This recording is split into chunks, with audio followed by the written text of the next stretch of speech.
Canada's new proposed law that allows doctors to euthanize children who are terminally ill has sparked a lot of controversy.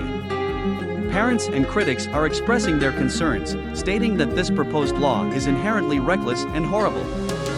The idea of giving children the option to die by assisted suicide, even if they are under the age of 18, is something that many people do not support. However, top government officials in Canada have a different perspective. They believe that mature minors should be given the opportunity to choose how they want to die, including by assisted suicide, if they are facing a terminal illness such as cancer. Canada already has a state-sanctioned assisted suicide program that allows adults to seek help from doctors to end their lives when they are living in constant pain and turmoil. Now, sick and disabled children might soon be able to take advantage of this program as well. The Special Joint Committee on Medical Assistance in Dying, MAiD, has recommended that mature minors be given access to assisted suicide if their deaths are reasonably foreseeable.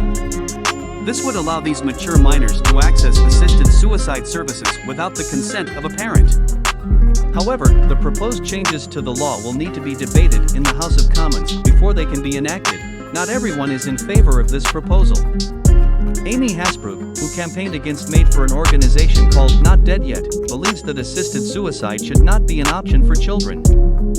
She argues that teenagers are not in a good position to judge whether to commit suicide or not.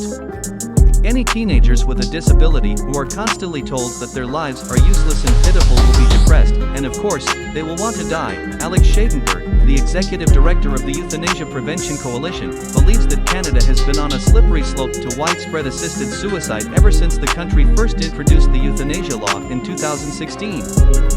He argues that although safeguards and guardrails were put in place, the next government can simply open it up further by making a decision. Mike Scouten, the Director of Advocacy for the Association for Reformed Political Action, ARPA, also believes that this policy is reckless.